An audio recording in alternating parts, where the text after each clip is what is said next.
لا حول ولا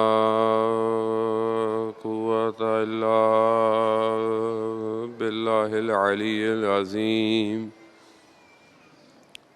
حسبنا الله ونعم الوكيل، نعم المولى ونعم النصير.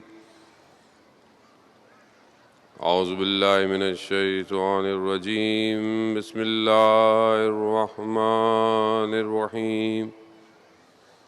الحمد لله الذي يؤمن الخائفين وينجي الصالحين ويضع المستكبرين ويهلك ملوكا ويستخلف آخرين. والصلاة والسلام على رسول الثقلين محبوب رب المشرقين والمغربين جد الحسن والحسين نبينا سيدنا أبي القاسم محمد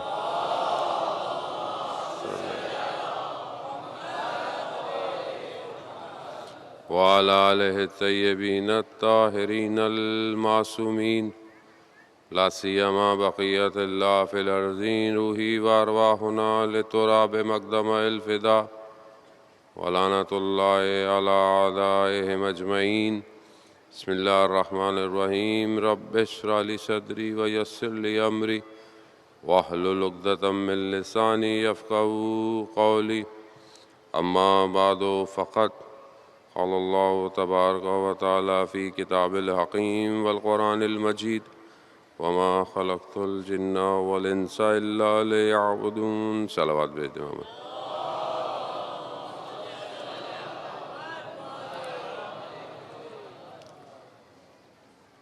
عزیزان سید الشہداء، کربلا حق اور باطل کا ٹکراؤ ہے، اور انسان ہر دور کے اندر اس ٹکراؤ کو دیکھ رہا ہے. ہمیں اپنے آپ کو یہ واضح کرنا ہے، اپنے آپ کے لیے اس بات کو روشن کرنا ہے کہ ہم کس طرف کھڑے ہوئے ہیں. ظاہری طور پر بعض اوقات انسان جو ہے وہ گفتگو کر جاتا ہے، نعرے بھی مار لیتا ہے، لیکن اپنے کردار اور اپنے عمل سے پتہ چلتا ہے کہ وہ کس بلاک میں کھڑا ہوا ہے. قرآن ان دو ٹکراؤں کا کافی جگہ ذکر کر رہا ہے. جیسے کہتے آپ کی خدمت میں پیش کیا کہ دعوت انبیاء ہے یہ کہ صرف خدا کی عبادت کرو اور اس کے علاوہ کسی اور کی عبادت مت کرو. اور نبیوں کو جو دو کام دیے گئے وہ سب کے لیے مشترک کام تھے. دو کام، ایک یہ کہ وہ لوگوں کو ڈرائیں بھی صحیح اور لوگوں کو بشارت بھی دیں، یعنی دونوں چیزوں کو بیلنس کریں. صرف ایسا نہیں ہے کہ صرف ڈراتے رہیں، مطلب صرف انسان جو ہے وہ ڈراتا ہی رہے. ایک عالم دین ایک جگہ کافی دن مجلس پڑھتے رہے اور لوگوں کو صرف ڈراتے رہے، خوف سے، قبر سے، قیامت کی ان سزاؤں سے. تو خواب میں سید الشہداء علیہ الصلوۃ والسلام کو دیکھا.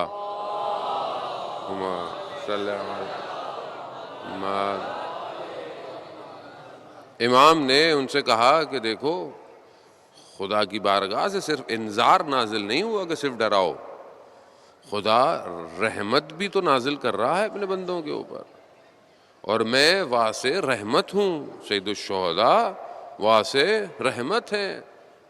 آیت اللہ غازی طباطبائی خود فرماتے ہیں کہ امام حسین علیہ الصلوۃ والسلام رحمت واسع ہیں. یعنی امام کی رحمت آپ جانتے ہیں کہ پہلے بھی عرض کی کہ امام روز عاشوراء اپنے بچوں کی قربانی کے بعد بھی ہدایت کر رہے ہیں کہ شاید ان میں سے کوئی ایک شخص ہدایت پا جائے. رحمت واسع یہی ہے. اب یہ مجالس بھی اسی رحمت کی طرف دعوت دے رہی ہے. تمہارا تعلق کسی فرقے سے، کسی مذہب سے، کسی اسکول آف تھاٹ سے، کسی آئیڈیالوجی سے ہے، اب یہاں آؤ، یہ رحمت کی طرف تمہیں لے کے جائیں گی۔ اب یہ جو کام انبیاء کا اللہ نے دیے ہیں، سارے نبی اسی اسٹریٹجی سے دنیا میں آئے، ظاہر ہے اس کام کو لے کر آئے، ایک پلان دیا گیا، ہر نبی کو اس کے زمانے کے حساب سے پلان دیا گیا، لیکن اس کے مقابلے میں ہر نبی کو اپنے زمانے کے حساب سے مشکلات کا بھی سامنا کرنا پڑ گیا۔ ایک جنگ، ایک جبہہ جو ہر نبی کے مقابلے میں آیا وہ شرک ہے، اور شرک کے ساتھ جو ہے اللہ کے اولیاء کا مقابلہ کیا گیا۔ آپ دیکھیں کہ جو بہت زیادہ جس کا ذکر کیا جاتا ہے، اور آپ قرآن میں دیکھ بھی رہے ہیں کہ وہ ایک بڑی تعداد جو لوگوں کے مقابلے میں آئی، وہ خدا کے مقابلے میں معبود بنایا گیا، یعنی معبود کے مقابلے میں معبود، الہ کے مقابلے میں الہ بنایا گیا۔ ظاہر چیز کریٹ کی جائے گی تو دوسری طرف پبلک جو ہے وہ ڈائیورٹ ہوگی، اور اسی شرک نے آخر جو ہے دنیا کو بربادی کی طرف لے کر گئے۔ اور یہ صرف ظاہر نہیں، قرآن جہاں شجر طیبہ کا ذکر کر رہا ہے وہاں شجر خبیثہ کا بھی ذکر کر رہا ہے، دونوں کی، لیکن ایک کھوکھلا ہے اور ایک کی جڑیں مضبوط ہیں، دونوں میں بہت فرق ہے۔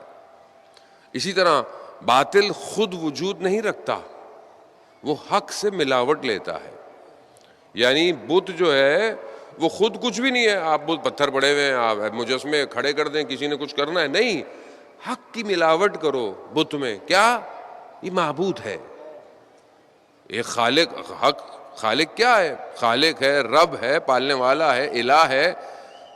اب وہی چیزیں اس پتھر میں ڈالو گے تو کام چلے گا، ورنہ ایسے کون پتھروں کی پوجا کرے گا؟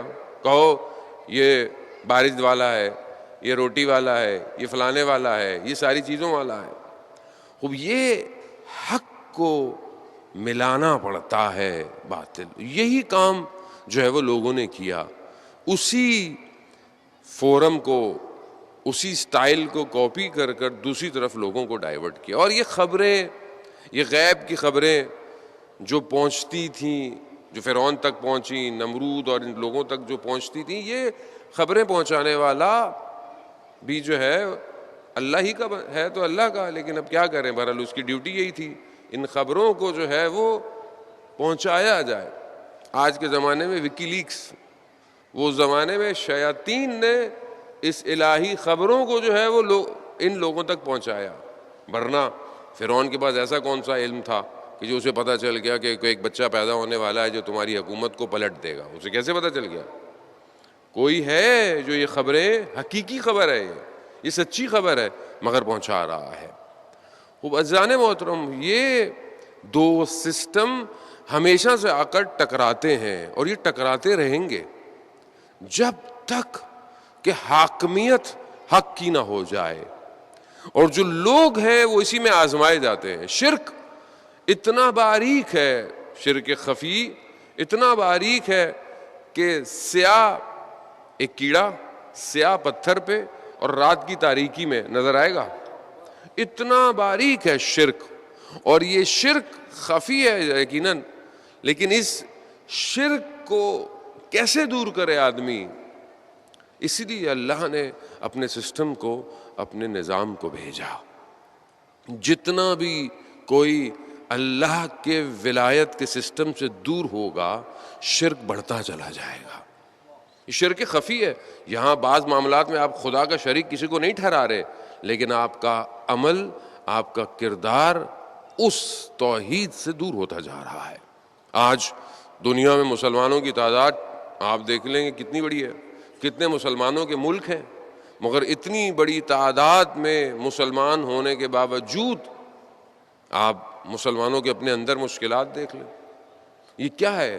مطلب کیا اللہ کو نہیں مانتے؟ آپ کسی کو روڈ پہ روکیں جو سگنل توڑ کے جا رہا ہو، جیسے ہم لوگ بھی آج کل ہم سے تو توڑوا ہی دیتے ہیں کہ ابھی کھڑا ہونا مناسب ہی نہیں، مولانا صاحب کی گاڑی گزر جائے، ویسے آپ کسی کو بولے کہ یہ غلط کام ہے، وہ غلط کام ہے، ملک کے قانون کا احترام کرنا چاہیے، کوئی بھی بالا تر قانون سے نہیں ہونا چاہیے، ہونا تو یہی چاہیے، جب کوئی اور جاتا ہے تو ہم کہتے ہیں لو بھائی، جب ہم خود توڑتے ہیں تو کچھ نہیں ہوتا، دوسروں کو ہم یہ کہتے ہیں۔ اگر آپ کوئی بھی غلط کام کریں، چوری خدا نخواستہ کریں، کسی کا حق کھائے، تو آپ اس کو بولے اللہ کو نہیں مانتے تم؟ بولا مانتا ہوں اللہ کو. کہا پھر یہ کیوں کر رہے ہو؟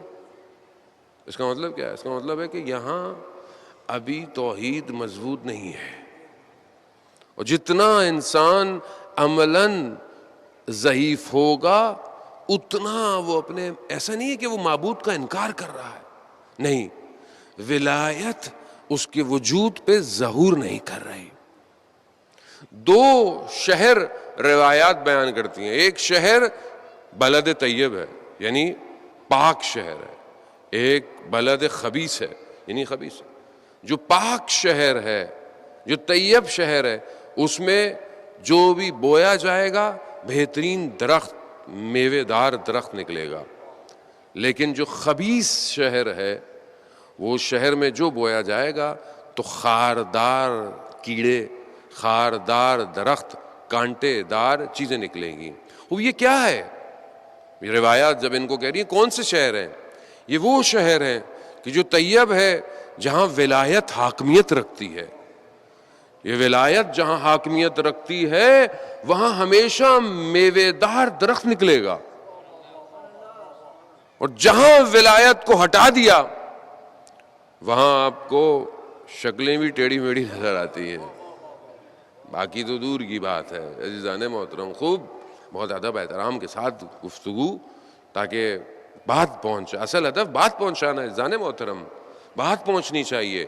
اب یہ جو ولایت کا شہر ہے، اب یہ جو طیب شہر ہے، مطلب کیا چاہ رہے ہیں کہ وہ جو دوسری طاقتیں ہیں وہ اس شہر کو چھوڑ دیں گی؟ نہیں، اس کا اپنا سسٹم ہے. اس نے اپنے سسٹم کو ڈیزائن کیا ہوا ہے کہ کیسے لوگوں کو کرپٹ کیا جائے. یہ کرپشن نئی نہیں ہے جو آج آپ کو دنیا میں نظر آتی ہے. یہ کرپشن بہت پرانی ہے. سب سے پہلے جو کرپٹ کیا ہے وہ شیطان نے کیا ہے. ابلیس نے آ کر لالچ دینا، لوگوں کو اکسانا. جب آپ نے وہ واقعہ سنا کہ جب مکہ والے مایوس ہو گئے، ان کی سمجھ میں نہیں آ رہا کہ یہ ایک اس شخص کو کیسے روکیں، یہ جو اتنا ہمارے پورے سسٹم کو ہلا رہا ہے. میں نے آپ دیکھیں کہ جو کئی عرصے سے بتوں کی پوجا کرتے تھے، جنہوں نے خانہ کعبہ میں پتہ نہیں کتنے بت رکھے ہوئے تھے، ان بتوں میں کتنی کیٹیگریاں تھیں، اور دوسرے شہروں سے لوگ آتے تھے اور بت کا طواف اور ان کی اپنی عبادتیں جو بھی یہ کرتے تھے. تو جو آس پاس تھے ان کا پورا سیٹ اپ تھا نا، ان کا بزنس تھا، ان کے کاروبار چلتے تھے، ان کے میلے لگتے تھے. اب وہاں ایک شخص آیا ہے اور ان سب کی نفی کر رہا ہے، تو انہیں تو اپنی دکانیں بند ہوتی ہوئی نظر آئیں. کیوں؟ کیونکہ وہ حیات دنیا کے طلبگار تھے.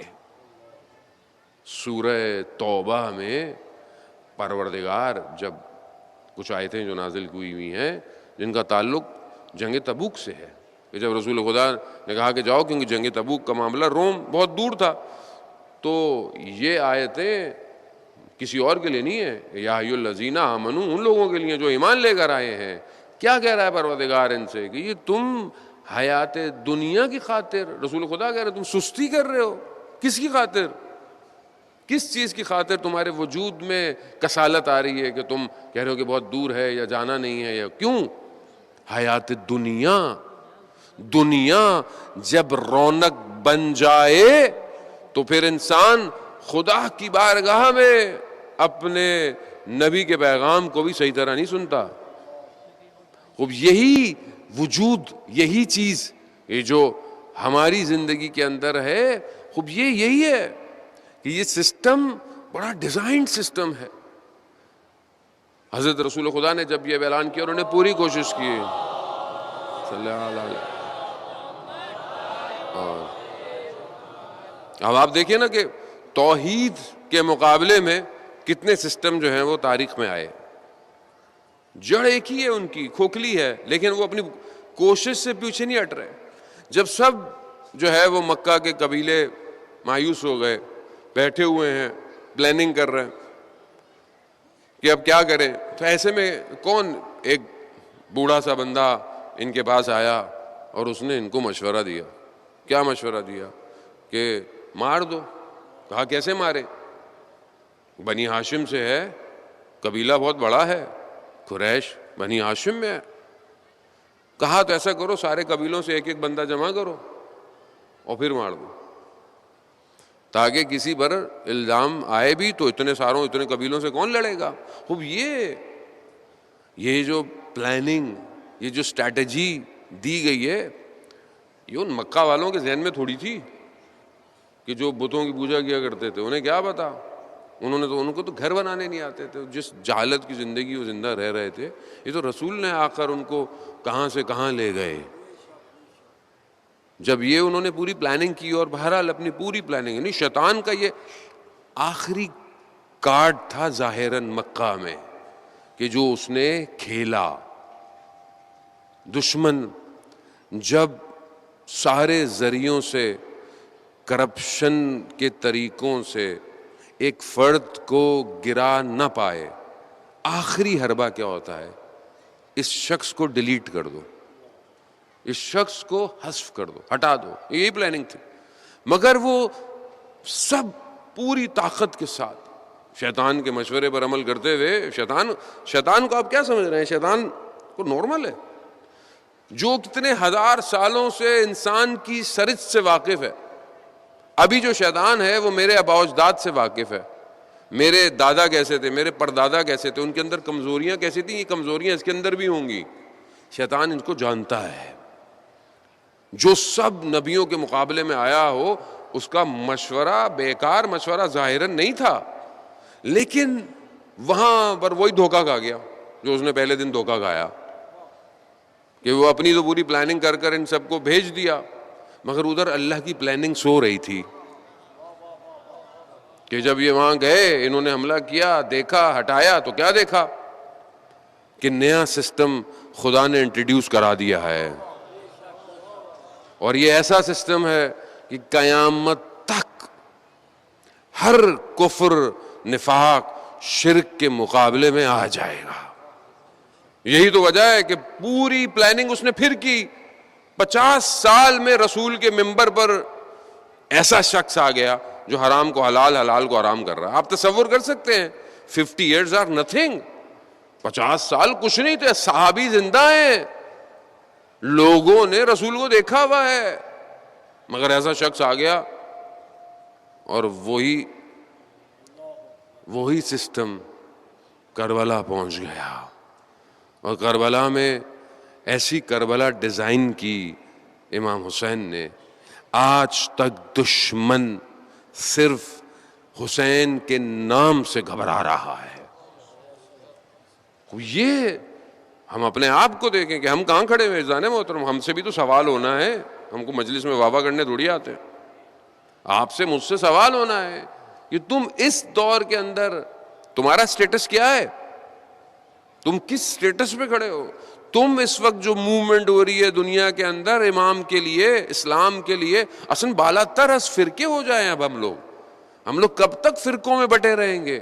کب تک ہم جو ہے وہ دشمنوں کی اس تزریق کا، دشمن کے پاس بہترین حربہ ہوتا ہے، جب کسی بھی کہیں پہ بھی کوئی چیز خراب کرانی ہو تو تفرقہ ایجاد کر دو، کسی ایک فرقے کو مشکل کرو، جیسے آج کل آپ کے سامنے مشکلات ہو رہی ہیں مجالس کی، پنجاب میں آپ کو زیادہ سننے میں آتی ہیں، سندھ کی حکومت تو کیونکہ سندھ مولائی ہے تو تھوڑا یہاں معاملے بہتر ہوتے ہیں، پنجاب میں تو آپ کو پتہ ہے آج کل کتنی صرف کیا ہے، کچھ نہیں کر تو کوئی کچھ نہیں کر سکتا، نہ تاریخ کچھ کر پائی، نہ اس زمانے میں دیکھیں سید الشہداء کے حرم کے اوپر بلڈوزر تک چڑھا دیے گئے، سب کچھ ختم کر دیا گیا، مگر آج آپ کروڑوں کی تعداد میں حسین حسین حسین پہنچ رہا ہے۔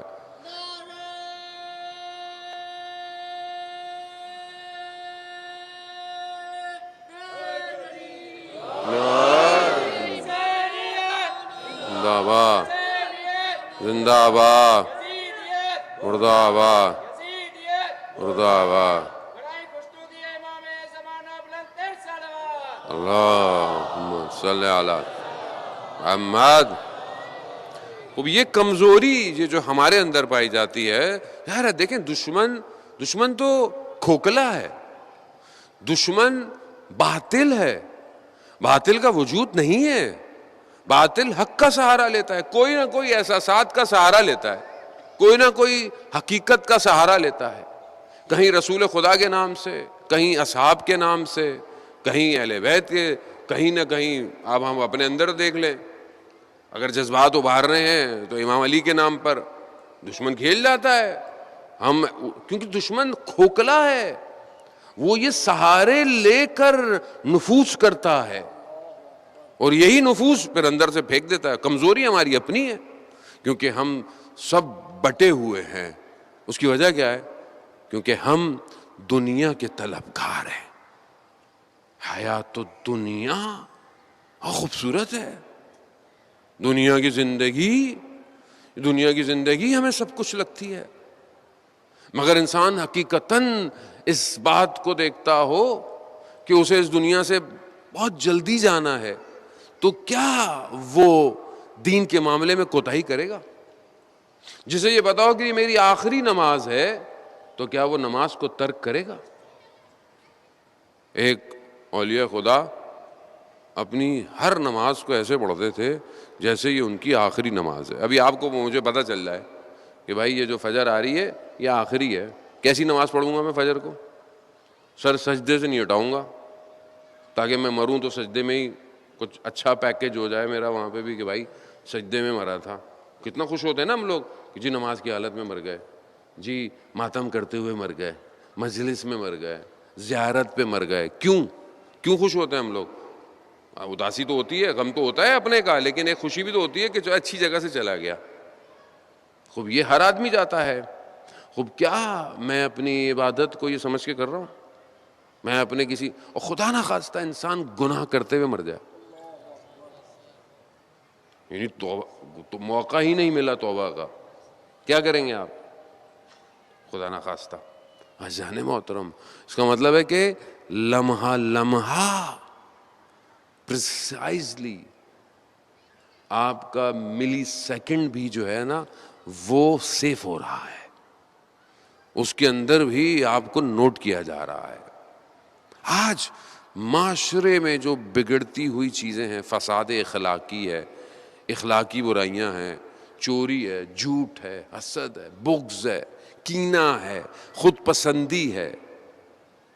معاشرے میں گھروں کے اندر لڑائیاں، مال کی خاطر، گھر کی خاطر، رشتوں میں نفرتیں کس وجہ سے ہیں؟ کیونکہ ہم اس حیات دنیا کو سب سمجھ بیٹھے ہیں.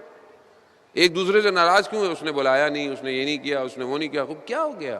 کتنے دن زندہ رہنا ہے تم نے؟ کیوں گلے سڑے وہ ایاس کی طرح جو کہ گلے ہوئے پیاز اور کچھ سبزیوں کو دیا کہ لے کر اس کو ٹانگتے رہو، لے کے پھرتے رہو. 2-3 دن پھرا، گل گئے اور گل گئے اور گل گئے، بو آنے لگی. کہا نہیں چلا جاتا. کہا یہ جو اندر بغض اور کینہ ہے نا یہ بالکل اسی گلے ہوئے پیازوں کی طرح ہے، تمہیں بو نہیں آ رہی. روایات ہے نا جو شخص جھوٹ بولتا ہے اس کے منہ سے ایسی بو آتی ہے کہ ملائکہ بھی پریشان ہو جاتے ہیں. اور ہم تو کتنے آرام سے جھوٹ بولتے ہیں.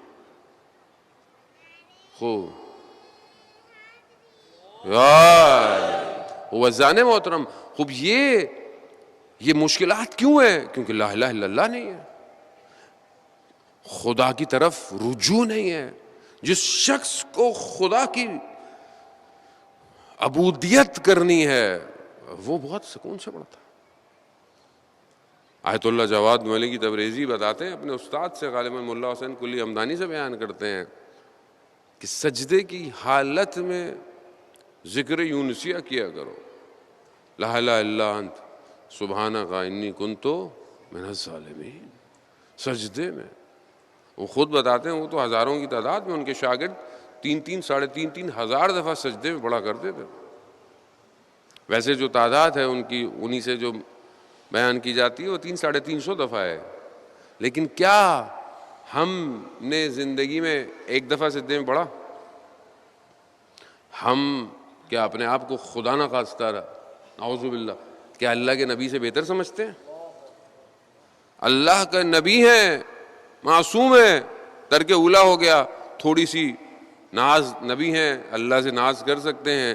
قوم کو چھوڑ کے چلے گئے، قوم نے توبہ کر لی، اللہ نے مچھلی کے پیٹ میں ڈال دیا. رات کی تاریکی، سمندر کی تاریکی، مچھلی کے پیٹ کی تاریکی، 3 ظلمات، اندھیرا چھا گیا، 6 ماہ تک اللہ کا نبی اس کے اندر کیا کہہ رہا ہے؟ لا الہ الا انت سبحانک انی کنت من الظالمین۔ پروردگار میں نے خود اپنے اوپر ظلم کیا ہے۔ وہ کیا میں اپنے اوپر ظلم نہیں کر رہا؟ کیا میں اپنے معاشرے پہ ظلم نہیں کر رہا؟ میں خدا کی وحدانیت کو کیسے پیش کروں گا؟ کیسے جواب دوں گا؟ عزیزان محترم، آج اگر اسلام کی حاکمیت نہیں ہو رہی تو میں اور آپ قصوروار ہیں، کیونکہ جہاں مجھے ملتا ہے ہم کرپٹ ہیں، ہم کرپشن کر رہے ہیں۔ اور اس کا دوسرا جو شجرہ خبیثہ ہے، وہ بلد خبیث جو ہے، وہ اپنی پوری پینیٹریشن کر رہا ہے۔ وہ ان جوان کے دل، جن کے دل جو ہے وہ ذکر الہی میں مشغول ہونے چاہیے، وہ ان جوانوں کے دلوں میں بے حیائی، برائی، دنیا کی محبت، ظاہری دنیا کی لالچیں، زرق اور برق ڈال رہا ہے۔ ہم کیا کر رہے ہیں؟ ہم اپنے بچوں کو تعلیم، ایجوکیشن اچھی، پڑھائی اچھی، یونیورسٹی اچھی، لیکن تربیت اچھی کے لیے کوئی ہمارے پاس سسٹم ہے کہ نہیں ہے؟ ہم مسلمان ہیں، آخر مطلب کہیں نہ کہیں کوئی نہ کوئی تو سسٹم ہو۔ مجلس تو خدا کا شکر کریں کہ اللہ تعالیٰ نے ہمیں یہ رزق اور نعمت دی ہے، کہ اگر یہ ہمارے پاس نہ ہوتی تو کس نے اللہ کو یاد کرنا تھا؟ آپ دیکھ لیں، جس امت کے پاس ذکر نہیں ہے اس کا حال آپ کے سامنے ہے، اور اگر ہے اور بغیر ولایت کے تو بھی حال آپ کے سامنے ہے، آپ کے سامنے ہے۔ اور عزیزان محترم، خوب ہماری بہت ذمہ داری ہے، لا الہ الا اللہ کو قائم کرنا ہے۔ آپ آنکھیں بند نہیں کر سکتے کہ میرے گھر کے برابر میں برائی ہو رہی ہے اور میں کچھ بھی نہیں کروں۔ نہیں، ایسا کب تک آپ کریں گے؟ کیسے کریں گے؟ مطلب خدا کی بارگاہ میں کیسے جواب دیں گے آپ؟ سید الشہداء اسی برائی کو روکنے کے لیے تو کربلا آئے تھے، ورنہ امام حسین مدینہ میں بڑے آرام سے رہتے۔ کیا تھا مشکل؟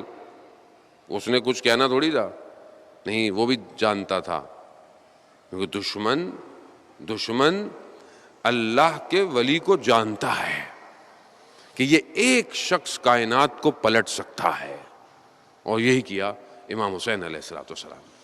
تو عزیزان محترم، اگر ہم توحید کی وادی میں انٹر ہونا چاہتے ہیں تو ہمیں ولایت کو اپنے وجود میں ظہور دینا پڑے گا۔ اور ایک صفت کہ جو اللہ کے پاس ہے، وہ صفت خدا اپنے بندوں کو دینا چاہتا ہے، وہ رحم کی صفت ہے۔ ہماری جو ایک مشکل ہے، ہم ایک دوسرے پر رحم نہیں کرتے۔ آپ دوسرے معاشروں کی تعریف کرتے ہیں بعض اوقات، جی فلانے معاشرے میں دیکھیں کتوں کا کتنا خیال رکھا جاتا ہے، بڑے بڑے اچھے لوگ ہیں۔ بھائی وہ کتوں کا ہی خیال رکھتے ہیں، انسانوں کا خیال نہیں رکھتے۔ وہ اگر انسانوں کا خیال ہوتا تو انسان اتنی تذلیل میں نہ ہوتا۔ اسلام جانور کے حقوق بھی بیان کر رہا ہے، لیکن آپ مسلمان تو بنے پہلے، سب سے پہلے تو انسان کے حقوق کا خیال رکھیں۔ رحمانیت یہ خدا کی طرف سے، یہ خدا نے ماں کو دی ہے، ماں کو نہ دی ہوتی تو ماں بچے کو حمل میں نہ رکھتی۔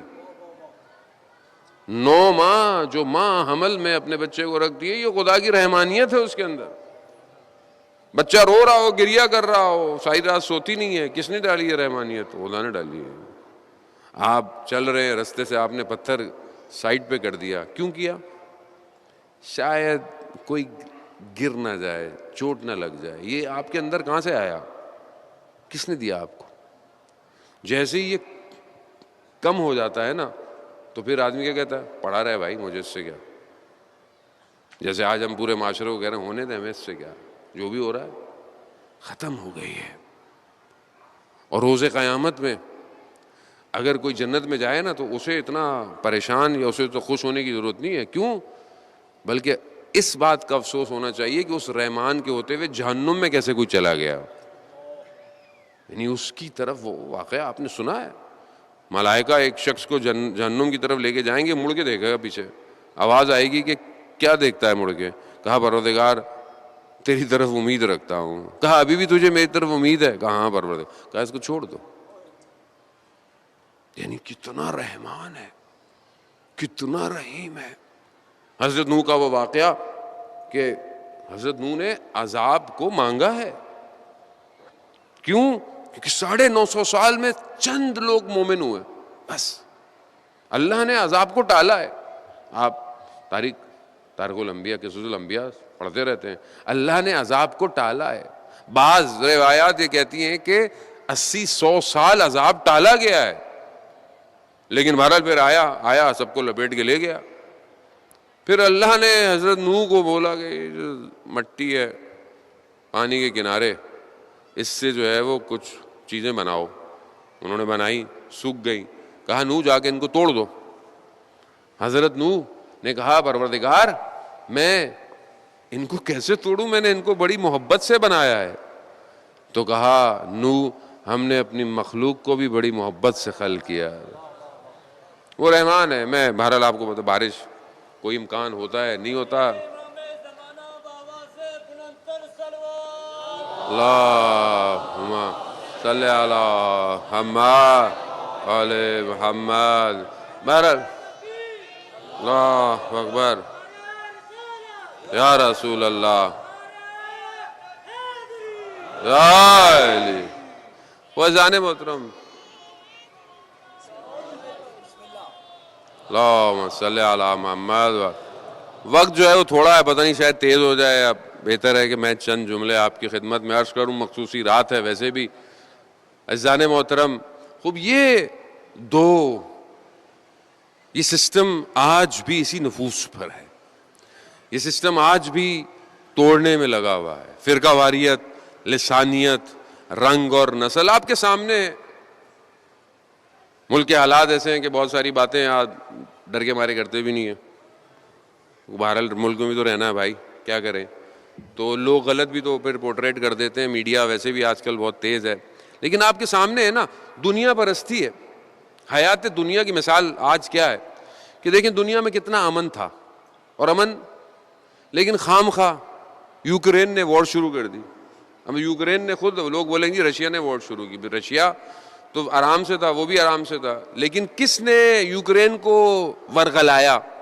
جو اتنے دور بیٹھا ہوا ہے، اور اس کا کام ہی یہی ہے کہ کسی ملک کو سکون سے رہنے ہی نہیں دو۔ کیا ہے؟ حیات دنیا ہے نا، ظاہری پاور کو اپنے پاس رکھنا، جبکہ نہیں ہے، اصل کھوکھلا ہے بھائی، کوئی ظاہری پاور نہیں ہے سوائے خدا کے۔ جہاں توحید ہے وہیں طاقت ہے، جہاں توحید نہیں ہے وہاں کھوکھلا پن ہے۔ جتنے بڑے بڑے محل بنا لو، جتنے بڑے بڑے ستون بنا لو، جتنی بڑے بڑے ٹینکر جہاز بنا لو، روئی کے گالوں کی طرح اڑ جائیں گے۔ یہ ایمان ہونا چاہیے مسلمان کا۔ مسلمان اتنا کمزور ہے کہ ظاہر کو دیکھتا ہے تو بس چکا چوند میں گھبرا جاتا ہے، کیا ہوگا؟ کیونکہ ہم اتنے کمزور ہیں، ہم نے اس ولایت کو اپنے وجود میں ظہور نہیں دیا۔ ہم انہی کی طرح کے جنہوں نے کھجوروں کے بدلے میں امام حسین کو شہید کر دیا۔ کچھ لوگ جو آئے تھے وہ کھجوروں کے لیے آئے تھے، ہر چیز کے لیے آئے تھے نا۔ عمر ابن سعد لعین، شہر رے کی حکومت، دنیا کے حکمران کیا ہے؟ یہ دنیا کے جو حکمران ہیں ان کو کیا ہے؟ ڈیزگنیشن ملے گی، پوسٹ ملے گا، مرات ملیں گی، یہ سب ملیں گی۔ قوموں کو بیچ دو، ان کو تباہ کر دو، ان کو ذلیل کر دو، ان کی خون ریزیاں، ان کے قتال کر دو، تمہیں یہ پوسٹ مل جائے گی۔ پوسٹ لے کے کہاں جائے گا آدمی؟ کتنے دن زندہ رہے گا؟ مگر فرعون سے بھی زیادہ بڑی کسی کی حکومت تھی، کہاں جا کے گرا ہے؟ اسی پانی میں جا کر کہ جس پانی کو موسیٰ کے رب نے راستہ کھولا تھا، وہیں جا کر مارا۔ اور خدا کی خدائی نے بھی دکھایا کہ تو جو اپنے آپ کو رب کہتا ہے، میں تجھے پانی میں ایسا ماروں گا کہ عبرت بن جائے گا۔ مگر اتنا ہی رب تھا تو پانی کو تھوڑی دیر خشک رکھتا نہیں۔ یہ مگر مسلمان کیونکہ تعلیمات حقیقی توحید سے دور ہے، اس لیے کھوکھلا ہے، ڈرتا ہے، خوف ہے۔ جانے محترم، خدا یہی تو بار بار کہہ رہا ہے، تم حیات دنیا، تمہیں دنیا ایسی ہو گئی ہے کہ تم رسول کی بات نہیں سنتے۔ مولا متقیان نہج البلاغہ میں کوفہ والوں کو کیا کہہ رہے ہیں؟ صلی اللہ علیہ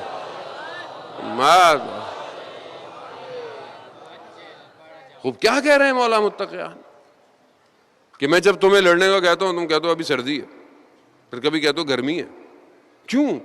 حیات دنیا تمہارے لیے عزیز ہو گئی ہے، ہماری بھی دنیا ہمیں عزیز ہے. میرا کام چل رہا ہے، میرا بزنس چل رہا ہے، میری پڑھائی چل رہی ہے، میرا پیکج چل رہا ہے، مجھے اس سے کیا؟ میرے گھر میں میری بہنیں بیٹیاں حجاب کرتی ہیں کہ نہیں کرتی، مجھے اس سے کیا؟ مجھے اس سے کیا حرام لقمہ کھا رہا ہوں کہ حلال لقمہ کھا رہا ہوں، مجھے اس سے کیا؟ میرے گھر میں گانے بج رہے ہیں، مجھے اس سے کیا؟ مجھے اس سے کیا فرق؟ خوب یہ دنیا کتنے دن کی ہے جس سے آپ دل لگا کے بیٹھے ہوئے ہیں؟ وہ اپنی زندگی میں عبادت بندگی کی طرف آئیں، وہ سجدوں کو طولانی کریں.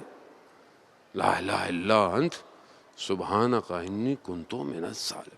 تو پھر خدا کی بھی آواز آئے گی نا، فاستجبنا لہ ونجیناہ من الغم وکذالک ننجی المؤمنین.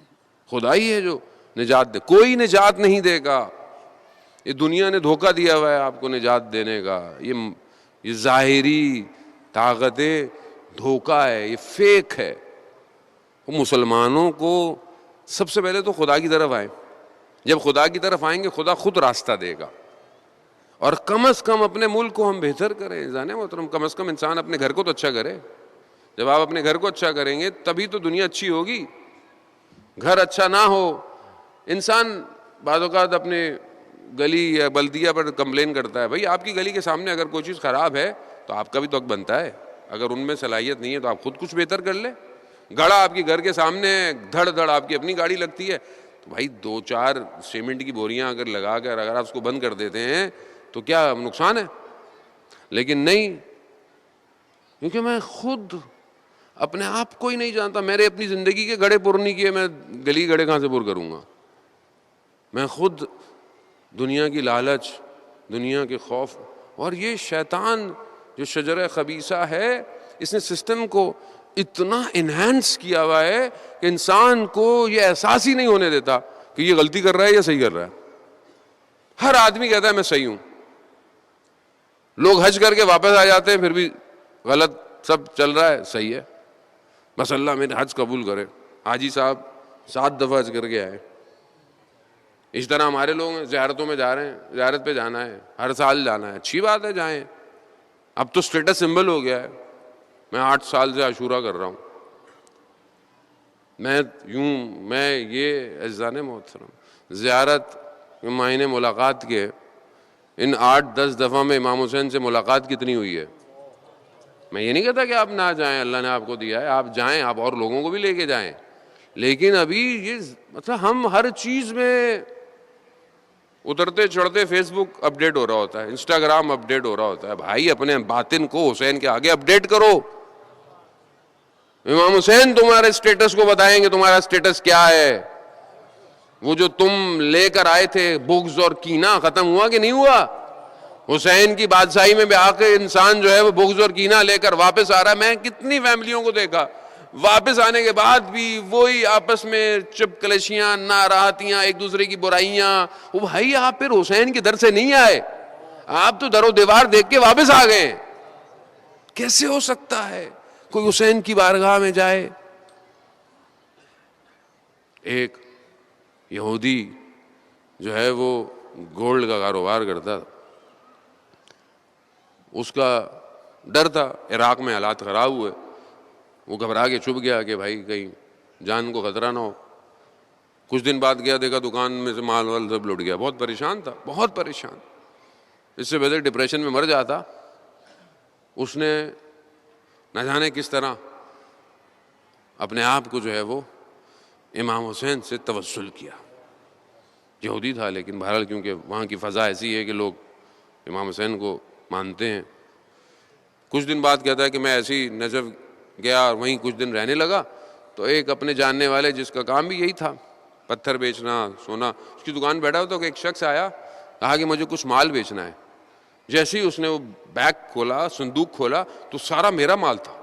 میں نے اچانک سے اس پہ حملہ کیا، خیر وہ بھاگ گیا، سارا وہ میرا مال مجھے مل گیا.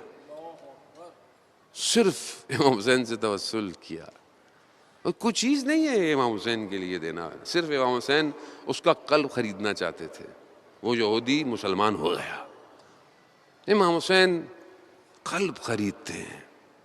جس کے قلب حسین خرید لے، کیا اس کے قلب میں کسی اور کے لیے نفرت ہونی چاہیے؟ آپ خود تصور کریں نا. اس کا مطلب کیا؟ اس کا مطلب ہے کہ ولایت ظہور نہیں کر رہی، نفوذ نہیں کر رہی.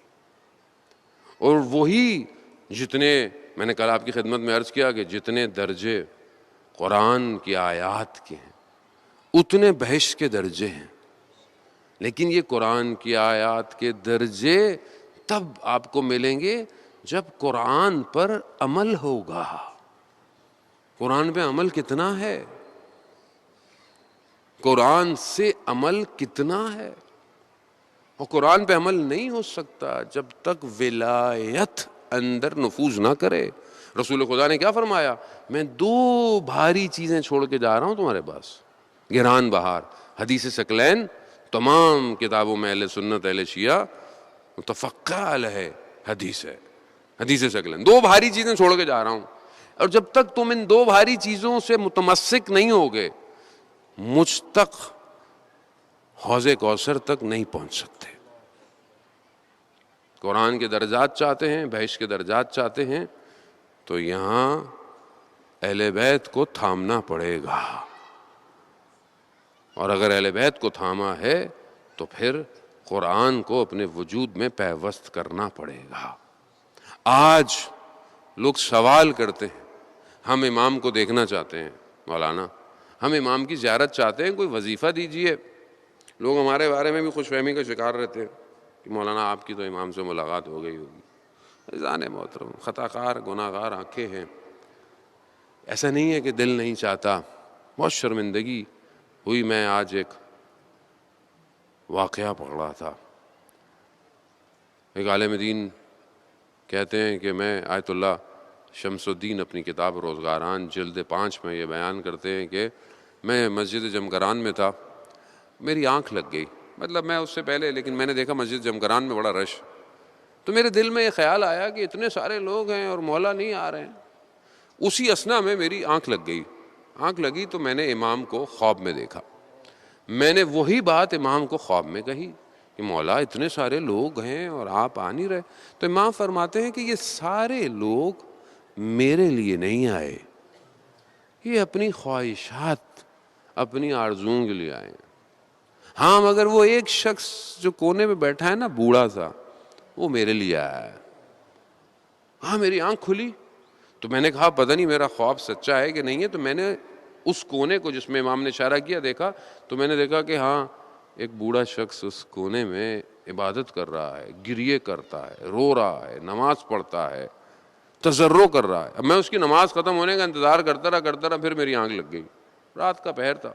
پھر جب میری آنکھ کھلی میں نے دیکھا بوڑھا شخص جا چکا ہے. میں نے کہا ہائے قسمت کہ میں اس شخص کو تو دیکھتا ملتا کہ جو امام کا حقیقی انتظار کر رہا ہے.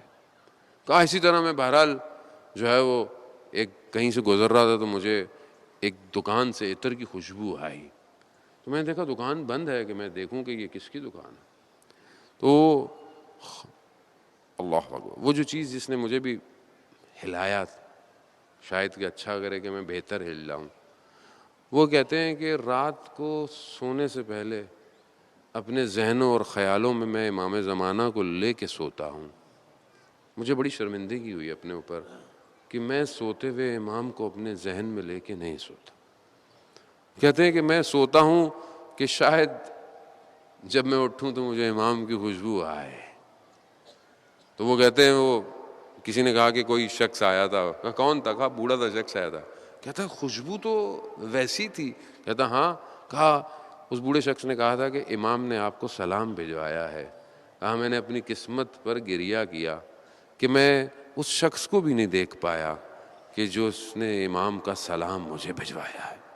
عزیزان محترم، اب یہ کیسے ہوگا؟ کب ہم اپنے آپ کو اس قابل کریں گے کہ ہم اپنے امام کو جو ہے وہ دیکھ سکیں؟ اللہ صلوات بھیجتے محمد والے محمد اللہ صلی محمد۔ بہرحال میں دستبردہ آپ سب سے معافی کا بھی طلبگار ہوں۔ بعض اوقات انسان جملہ ایسا بول بیٹھتا ہے، ہو سکتا ہے کسی کے دل کو آزاری ہو، اصل ہدف کسی کے دل کی آزاری نہیں ہے، درد دل ہے کہ جو ہمیں بہرحال بیان کرنا چاہیے۔ کربلا میں ایسے ایسے دل تھے کہ جو آج تک تلملا رہے ہیں۔ جب مدینہ میں امام حسن مجتبیٰ کو زہر دیا گیا اور جگر کے ٹکڑے تشت پر آ رہے تھے، اس حالت میں بھی امام نے اپنے چھوٹے سے بچے کو بلایا اور اس کو ایک خط سا لکھ کے دیا اور تعویذ نما اس کے ہاتھ پہ باندھ دیا گیا، اور یہ کہا کہ بیٹا جب بہت مشکل آئے نا زندگی میں، اور ماں کو یہ تجویز کیا کیونکہ وہ تو حضرت قاسم تو چھوٹے سے ہیں، کہ جب بہت مشکل آئے زندگی میں تو اس تعویذ کو کھول لینا۔ مگر حضرت قاسم کی زندگی میں مشکل کیسے آتی؟ جس کا چچا حسین ہو، جس کے چچا حضرت عباس ہوں، اسے ساری زندگی میں کیسے مشکل آتی؟ نہیں آئی مشکل۔ عاشورہ، شب عاشورہ ہو گئی، ہر ماں اپنے بچے کو تیار کر رہی ہے۔ قاسم کی ماں بھی قاسم سے یہی کہہ رہی ہے، بیٹا قاسم صبح دیر نہیں کرنا اپنے چچا جان۔ شب عاشورہ جب خیموں میں سب بیٹھے ہوئے ہیں، امام سب کو ان کے مقامات بتا رہے ہیں، یہ بچہ بھی خیمے میں پیچھے بیٹھا ہوا ہے۔ مقاتل یہی بیان کرتی ہیں، چھوٹا ہے۔ جب اس نے دیکھا کہ سب کو کہہ دیا، مجھے کچھ نہیں کہا گیا، سلام ہو بنی ہاشم کے جوانوں پر، عجیب معرفت تھی ان کو۔ کیا کہتا ہے؟ چچا جان کیا ہماری باری نہیں آئے گی؟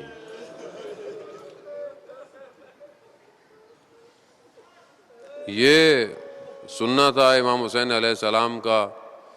امام نے عزیزان محترم، میں یہاں بہرحال ایک بات ضرور کہوں گا، اور یہ ہمارے معاشرے کا بڑا المیہ ہے۔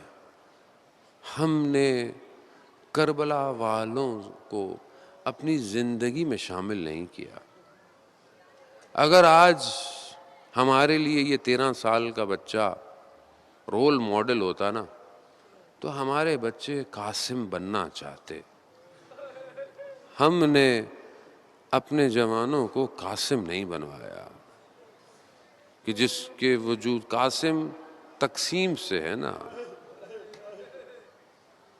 یعنی جس کے ٹکڑے ہو جائیں۔ اب اس بچے نے سے پوچھا امام حسین نے، اب امام حسین بھی جانتے ہیں، ظاہر ہے بچہ تو بچہ ہے، لیکن بچہ بھی تو امام حسن کا بیٹا ہے نا۔ یہی پوچھا، بیٹا موت آپ کے لیے کیا ہے؟ جناب قاسم فرماتے ہیں، چچا جان موت میرے لیے احلی من الاصل، شہد سے بھی زیادہ میٹھی ہے۔ یہ جملہ خطابت کا جملہ نہیں تھا، یہ معرفت کا جملہ تھا۔ یہ لا الہ الا اللہ جس وجود میں اتر جائے، یہ اس کا جملہ، موت میرے لیے شہد سے بھی زیادہ میٹھی۔ تو امام حسین نے کہا، ہاں قاسم، نہ صرف آپ کی باری بلکہ آپ کے بھائی علی اصغر بھی شہید ہو جائیں گے۔ بنی ہاشم کا خون تھا، جوش کھا گیا۔ کہا، چچا جان مگر دشمن خیموں تک آ جائیں گے؟ کہا نہیں بیٹا، ہم خود علی اصغر کو لے کے جائیں گے۔ حاضران محترم، روز عاشور آئی، ابھی شبیہ تبرغات برآمد ہوگا۔ اب یہ راتیں آہستہ آہستہ اپنے آخری مقاموں کی طرف بڑھ رہی ہیں. ظاہر ہے یہ چند راتیں ہی رہ گئی ہیں. ہر رات کہیں نہ کہیں کسی فرد سے منسوب ہے. گلشن زہرا آہستہ آہستہ بکھرتا جا رہا ہے، بکھرتا جا رہا ہے. دیکھا ام فرما نے قاسم خیمے میں بیٹھے ہوئے سر جھکائے. کہا بیٹا کیا ہوا، آپ ابھی تک گئے نہیں؟ کہا میں کئی دفعہ گیا ہوں مگر چچا مجھے اجازت نہیں دے رہے. جب بھی جاتے حضرت قاسم امام حسین اجازت نہیں دیتے. نور نظر ہے، اپنے بھائی کا بیٹا ہے، کیسے اجازت دے؟ تو ماں کو وہ بات یاد آئی جو امام حسن نے اپنی شہادت کے وقت کہی. کہا بیٹا قاسم، آپ کے بابا نے ایک تعویذ آپ کو پہنایا تھا اور یہ کہا تھا کہ جب بہت مشکل پڑ جائے نا تو اس کو کھول لینا. بیٹا اس سے مشکل زندگی میں کوئی اور وقت نہیں آئے گا، اس سے مشکل کوئی اور وقت نہیں آئے گا. قاسم نے اس تعویذ کو کھولا تو اپنے بابا کا خط تھا. اس کو چوما، آنکھوں میں مس کیا، آگے اپنے بابا کی تحریر پڑھی.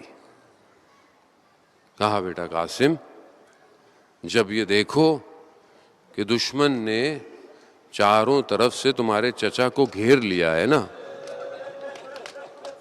تو جان دینے میں دریغ نہیں کرنا. بس عزاداران محترم،